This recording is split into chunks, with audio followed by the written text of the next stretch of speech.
The air smelled like cheap perfume and cigarette smoke the night my mother shoved the suitcase into my chest. Her voice cracked, but her words didn't. "Get out of this house, Emily. You're no daughter of mine." My knees buckled against the weight of the suitcase, but it wasn't the clothes inside that hurt. It was the way her eyes looked through me like I was already a ghost in her home. "My name is Emily Carter. And from wherever you're watching this, stay with me. Have you ever been treated like a stranger in your own family?" It was 11th grade. Junior year. The year you're supposed to worry about prom dresses and SAT scores. But all I worried about was the faint heartbeat inside me that I had only just heard in a dimly lit clinic.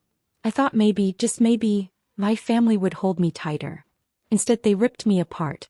My father stood behind my mother, arms crossed, face carved from stone.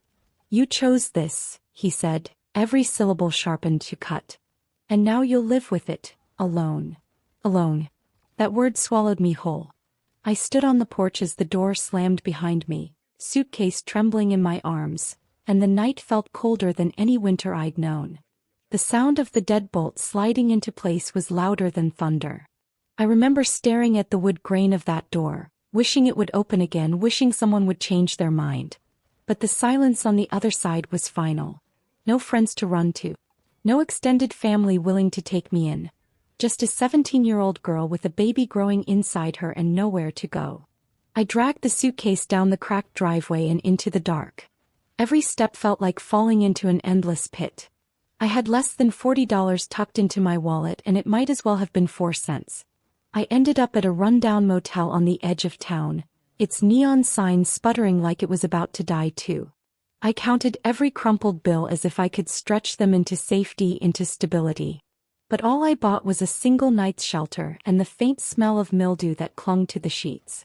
That night, lying awake on a sagging mattress, my hand resting on my stomach, I whispered to the child inside me, "You're all I have now. And I won't let them destroy us." But here's the thing. I never had that child. That's the truth my family never knew. That's the truth they would come to demand from me 22 years later when they showed up at my doorstep, pounding, screaming, "Open the door. We want the child." And when I opened it, their faces stretched with greed, hunger, expectation. I gave them the only truth that mattered. What child? The silence that followed was the first time in my life I ever felt power. The knock on the door rattled my bones long before the wood shook. 22 years had passed since the night they disowned me, and still my mother's voice could slice me open like it was yesterday. "Emily, open this damn door. We know the child is here." The word child hit me like a brick, dragging me back to that motel room, to that night of fear and whispered promises I couldn't keep. My heart pounded, but not out of fear anymore. This time it beat with something sharper, heavier. I opened the door. There they were. My mother, her hair thinner but her eyes just as cruel, and my father, now bent with age but carrying the same stone-faced silence. Behind them stood my brother, Daniel, the golden boy who had never been touched by shame. He was smirking like this was all some family game. "Where is the child, Emily?" my mother demanded, her voice trembling with urgency, not love. "We have a right to know. You kept her from us long enough." Her. I almost laughed. They had spun some fantasy of their own making. "What child?" I asked, my voice steady, my eyes refusing to look away. Their silence was delicious, stretched tight like the pause before thunder. My father's brow furrowed. My mother's lips parted. Daniel chuckled. "Don't play dumb," Daniel sneered. "We know you kept her. You ran off, had the baby, raised her in secret. What are you hiding? Is she rich? Did she inherit something? We deserve to be part of her life." Deserve. The word tasted rotten. The truth was simpler than they could imagine. There was no child. I had lost the pregnancy 2 months after being kicked out. A miscarriage, alone in a bathroom so cold I could see my own breath. No ambulance. No family. Just me and the emptiness I couldn't escape. But they didn't know that. And in their arrogance, they had built an entire story to suit themselves. I leaned against the doorframe, studying their faces. The desperation, the greed, the entitlement. And for the first time in years I didn't feel like the discarded one. I felt like the author of their torment. Why now? I asked quietly. Why after 22 years do you suddenly care? My mother's eyes flickered. We heard things. People said you moved into a big house. That you built a business. That your daughter, must be grown by now. We have a right. Stop saying right. I cut in, my voice sharp enough to make her flinch. You gave up your rights the night you locked me out.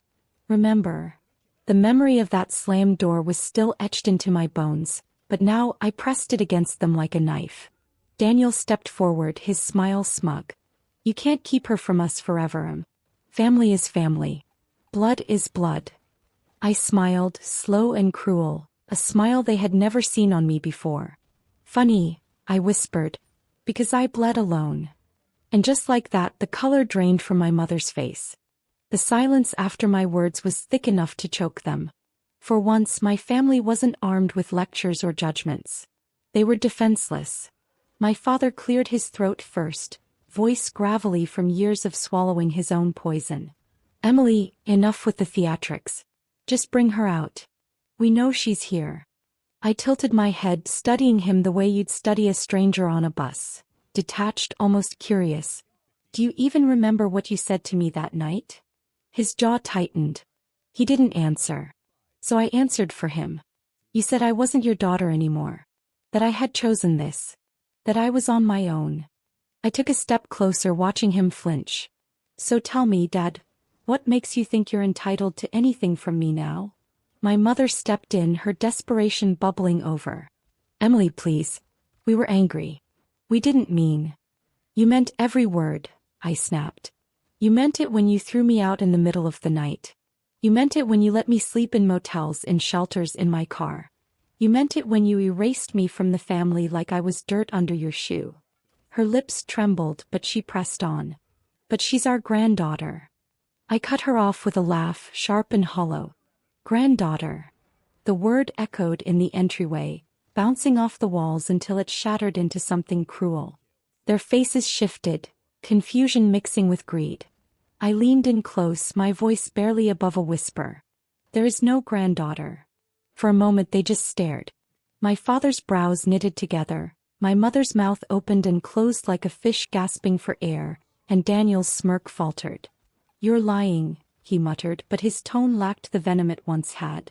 Am I? I asked. My eyes bore into his, unflinching. Do you think I'd keep her from you if she existed? Do you think I'd let her near people who threw me away like trash? No. You don't deserve her. You never would. I let the truth hang heavy between us. The truth that cut deeper than their assumptions. They hadn't just lost a grandchild, they'd lost me. My father's voice cracked. So what happened? I swallowed the lump in my throat.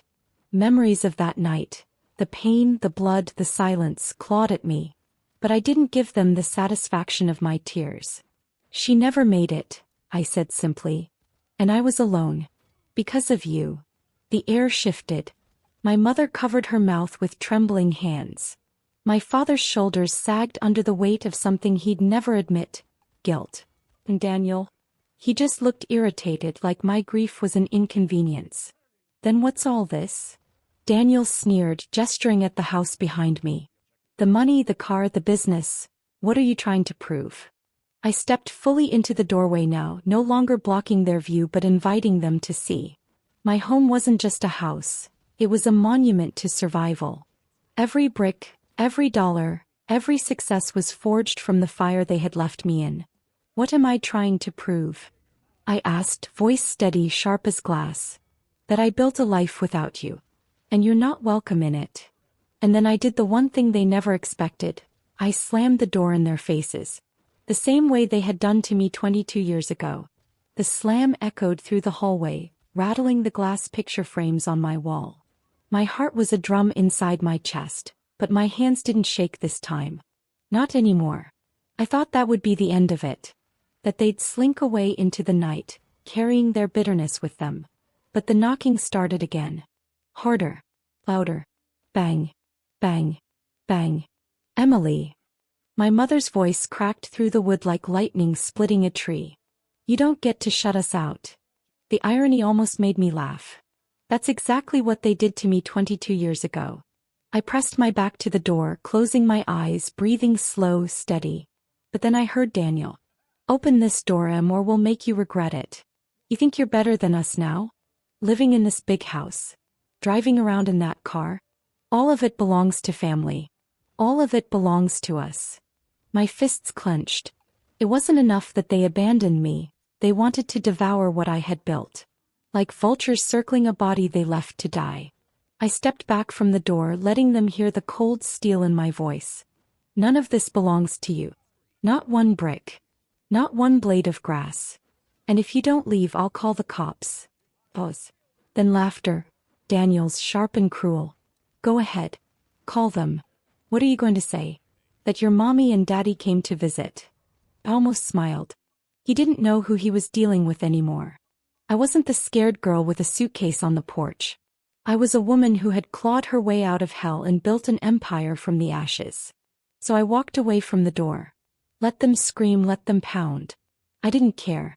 I poured myself a glass of water, sat at the kitchen counter, and let the sound fade into background noise. But then silence.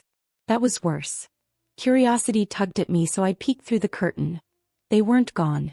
They were huddled on the sidewalk, whispering like conspirators. My mother's face was streaked with tears, my father's jaw clenched in thought, and Daniel was grinning. Something inside me tightened.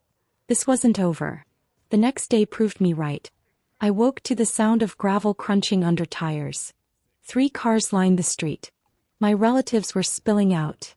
An aunt, a cousin, even my grandmother leaning on a cane. An entire army I hadn't seen in decades, suddenly resurrected. They filled my lawn like a mob, eyes wild with curiosity, voices rising. Where's the child? We deserve to know. She's blood. It was madness. A circus fueled by greed and entitlement. And right in the middle of it all, my mother's voice rose above the chaos. Emily, you can't hide her from all of us. I opened the door again just enough to be seen, my voice like ice. There is the child. And as the words left my lips, I realized something dangerous. They weren't going to believe me. Their disbelief was louder than their screams. I had dropped the truth like a hammer, but instead of shattering, they clung tighter to their delusion, weaving fantasies out of air. She's lying, my aunt hissed. She's hiding the girl. Look at this house, look at her life. You think she built this on her own? The child must have something to do with it. My cousin chimed in, eyes gleaming like a predator. Probably inherited money. Or maybe she married rich. Either way, she's covering for the kid. Their words coiled around me like smoke, suffocating, poisonous. But I didn't cough. I didn't flinch. I just stared at them through the crack in the door, a calm predator watching prey unravel. They thought they could corner me. But they didn't realize, I had been cornered before. And I had learned how to fight. Fine, I said finally, letting my voice slip into something softer, almost conspiratorial. You want to see the truth? You'll get it. Their eyes widened. Even Daniel leaned forward, smug smirk curling. Then bring her out, he challenged. I smiled, slow and sharp. Not tonight. Tomorrow. The crowd shifted, murmuring, hungry for answers. Meet me here at 7, I said. I'll show you everything you want to see. And then I slammed the door shut, locking it with finality. Behind the wood, their voices tangled, buzzing like flies. But I tuned them out. My pulse slowed. My mind cleared. Tomorrow wasn't about proving myself. It was about ending this. For years, I had carried the weight of what they'd done to me. The abandonment. The nights in shelters. The miscarriage alone in silence. They had erased me from their family, but now they wanted to rewrite me back into their story. On their terms. Well, tomorrow I would give them a story they would never forget. I sat at my desk, pulling out an old shoebox I hadn't touched in decades. Inside were scraps of my past. The motel key card, hospital wristbands, a photograph of me at 17, hollow-eyed and broken. Memories of the life they left me to rot in. And right at the bottom, folded carefully, was the one thing I had never shown anyone. The faded discharge papers from the night I lost the baby. My hands trembled as I touched them, but not from grief. From power. Because tomorrow I wouldn't just tell them the truth. I would force them to confront it. To choke on it. To taste the ash of what they'd done. I closed the box, slid it back into the drawer, and whispered to the empty room. You wanted a child. Tomorrow you'll face what you killed instead. Outside I could still hear them shouting, demanding, insisting. But inside, for the first time in 22 years, I felt something strange, something dangerous. Come. Because revenge wasn't always fire and fury. Sometimes it was cold. Surgical. Precise. And tomorrow I would carve them open with nothing but the truth. They came back that evening with torches of entitlement and the certainty of predators who think the carcass is theirs for the taking. But I had spent the day shaping the carcass into something else. Into evidence, into a stage, into a slow-burning pyre. I opened the door myself. They shuffled in like guests to a funeral they'd paid for with cruelty. My living room looked like any other. Soft lighting, a vase of white lilies. But where a normal host would set out snacks, I had set out a table. On it, the motel key card, the hospital wristband, the faded ultrasound photo, the discharge papers folded perfectly. A single envelope bore their name in my handwriting. For those who abandoned me. Sit, I said. It was a command that felt like a mercy. They sat hungry and polite like vultures before the feast. Daniel's foot tapped, impatient. My mother's hands shook. My father's face was a map of old defenses. I brought proof, I told them, and when I said it, their smirks flickered like failing bulbs. I didn't scream. I didn't beg. I turned on the projector. Image after image filled the wall. My 17-year-old face in motel mirrors, hospital bracelets with stamped dates, a receipt for a night in a bus station bathroom, a photo of my hand over a mattress stained with shame. The slideshow didn't ask for sympathy. It narrated a life built on the absence they caused. Each picture was a small indictment.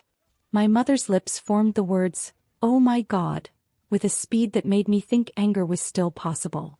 My father's hands trembled.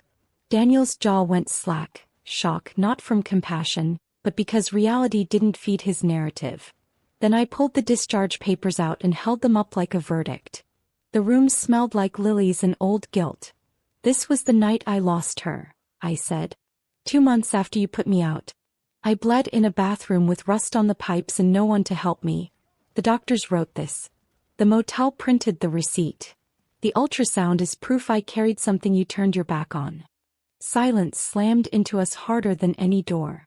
My mother's face drained color. My father's mouth opened and closed as if searching for a place to hide words. Daniel stood, anger bubbling into something dangerous. You expect us to believe this? He snarled. Maybe you faked it. Maybe this is a setup. I had expected his cruelty to try to gaslight the room. I had planned for it. You want proof you can't deny? I asked. I walked to the mantel and opened the envelope. My voice a scalpel. Inside were letters I'd written as a teenager and never sent. Letters detailing names, dates, the exact words my mother used when she slammed that door.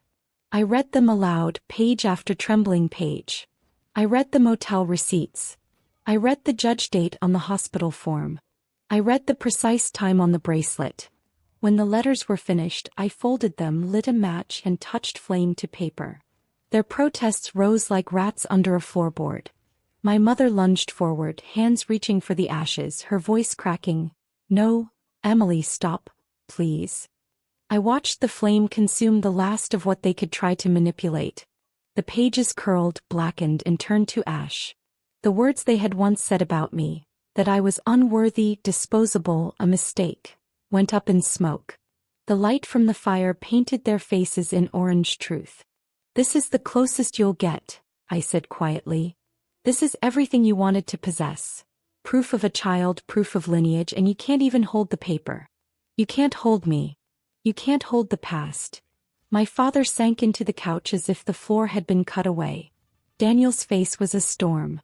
My mother's eyes found mine, not with apology, but with the raw need of someone realizing what they'd lost. I lowered my voice until it was a hush that could still be heard. You wanted a child. You wanted someone to claim, I said. You did claim me once by throwing me away. Tonight you came looking for an heir for control. You found ashes. Outside, a breeze carried a single wisp of ash across the lawn, scattering it like unanswered prayers into the night. They had come to take. Instead, I taught them how to watch something valuable burn. The night after I burned the papers, I thought they might disappear back into whatever cave of bitterness had raised them. But no, people like my family don't crawl away. They strike harder. The phone calls started first. My cell buzzed with unknown numbers, voicemails filled with threats disguised as pleas. Emily, stop lying. You can't erase blood. You owe us. That child owes us. You'll regret crossing family. By morning, the whispers had turned into a storm. My neighbors eyed me curiously. A woman from church stopped me in the grocery aisle and asked if it was true, if I'd been hiding a daughter. They had spread the rumor like poison through the community. Emily Carter abandoned her family. She's keeping her child from them out of spite. For years I had kept my life private, quiet. My business thrived on reputation, trust, word of mouth. And now they tried to infect it the way they had infected me with shame at 17. I didn't cry. I didn't break. I planned. By the end of the week I invited them back. Every last one. Not to my home this time. To the community center 2 blocks over. A neutral stage. A place where stories were told and witnesses listened. When they arrived, smug and armed with their false narrative, they found not a scared girl but a woman with a microphone and a crowd. Friends, colleagues, neighbors, even clients. My story wasn't going to rot in silence anymore. I stood on the stage, hands steady, heart iron. My family came to my door last week demanding a child. I began. Gasps. Murmurs. Faces turned toward my mother, my father, Daniel. They threw me out when I was 17, pregnant, terrified, alone. I lost that baby 2 months later. They never knew because they never cared enough to ask. And now, 22 years later, they came not with apologies, not with love, but with greed. They wanted to claim something that never existed. The crowd was silent, their eyes wide, the tension wrapping every corner of the room. My mother tried to stand, her lips trembling. She's lying, she rasped, but her voice was brittle glass. I didn't argue. I let the truth argue for me. On the projector screen I showed the documents again. Hospital wristbands, the discharge papers, the receipts. Every scrap of evidence they had tried to twist, I displayed in public light. This isn't a story of family, I said. My voice cracked, but it cracked like thunder. This is a story of survival. This is what it looks like when people abandon you and then try to own you. My father's stone face finally crumbled, his eyes wet for the first time in my memory. Daniel muttered curses under his breath, but his smirk was gone. My mother's hands shook as she tried to speak, but the crowd drowned her out with silence heavier than judgment. For once it wasn't me on trial. It was them. And as I stepped down from the stage, applause broke out. Not thunderous but steady like raindrops on a roof. The kind of applause that said, "We see you, we believe you, we stand with you." My family shrank smaller in their seats. They had wanted a child to claim. Instead, the world claimed me, and not as their daughter but as my own woman. They left the community center that night like shadows retreating from the dawn. No more shouting, no more demands. Just silence, heavy and broken. But I wasn't done. They had tried to take my story, twist it, feed on it like scavengers. So I gave them a stage, forced them to stand beneath the weight of truth. That alone was justice. But I wanted something more. Something final. 2 days later, a letter arrived in my mailbox. My father's handwriting. "Emily, we didn't know. We were wrong. Please, let's hope. We just want to make things right before it's too late." Too late. He was right about that part. I didn't write back. Instead, I sent the entire shoebox of evidence, scanned and sealed, to a journalist friend who had been in the audience that night. The story went public within days. Abandoned at 17. Woman confronts the family who cast her out. It spread online like wildfire. People read it, shared it, whispered about it. Not as gossip but as a warning. My name wasn't a scar anymore. It was a banner. My business flourished, my reputation grew. And my family? They drowned in the tide they had tried to unleash on me. Neighbors crossed the street to avoid them. Their church asked them to step down from committees. Daniel's job, built on the image of being a family man, slipped through his fingers. I didn't have to lift a single weapon. The truth did the carving for me. Weeks later, my mother showed up one last time. Alone. No Daniel. No father. Just her, smaller than I remembered, clutching a scarf like a lifeline. "Emily," she whispered, standing on my porch where it had all begun 22 years ago. "I'm sorry. I can't change what we did, but please. I don't want to die with this between us." Her eyes searched mine for forgiveness, for some kind of redemption. But forgiveness isn't owed. Especially when it's 22 years late. I looked at her not with anger but with clarity. "You want peace? Then live with the truth. You buried me once, but I rose. And I don't need you anymore." Her lips trembled. She nodded, tears spilling down cheeks that had never wept for me before. She turned, walked down the steps, and vanished into the night. That was the last time I saw her. Sometimes revenge doesn't come as fire. Sometimes it comes as silence, as the weight of absence. They demanded a child. They demanded blood. All they got was the reflection of what they had destroyed, staring back at them until it burned. Me. I kept walking forward. Free. Whole. For the first time in my life, I wasn't the girl with the suitcase on the porch. I wasn't the mistake. I wasn't the exile. I was the woman who survived. And that was enough.